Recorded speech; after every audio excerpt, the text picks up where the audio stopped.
When your child is sitting at the piano, it's important for them to have good posture, not just out of formality, but it does impact their playing. It makes it easier if they have good posture, and it's going to help prevent injury. So a couple things for you to prepare ahead of time for your child, and you're going to need your child to sit at the piano for this, but then in other videos we'll be talking about posture where they can hear as well. But the couple main things are the height at the piano and then something for their feet. So if they're sitting up straight at the piano and they place their fingertips on the keys, and so you can see that my fingers are rounded, kind of like a typing hand shape like you would use at a computer, then you want the forearm parallel with the floor. So if they're down too low, that puts a lot of stress on the joint of the wrist, and it makes it a lot harder to play with their fingers, and it isolates their fingers. So it actually makes it a lot harder for them. So we definitely don't want them too low, which is most common.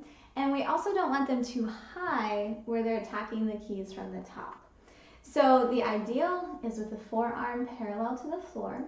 And so that's what you're going to need to play around with, is finding a boost or some kind of stool that will help your child be at the right height at the piano. And so just a side note on that, you do need to have, if you have a digital keyboard or an electronic piano, it does need to be on a stand or at the very least on a table where you can adjust that height. And like we talked about in the other video, keep it set up so that your child can sit down at the right height and play at any time. And then once you find the height at the piano, just consider whether your child needs a stool under their feet, because often 5 and 6 year olds, they have very wiggly little feet, especially if they are sitting up high and their feet are dangling.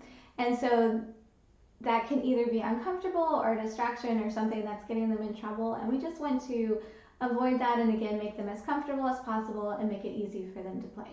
So just consider whether they need a stool to go under their feet as well so that they have a place to rest their feet.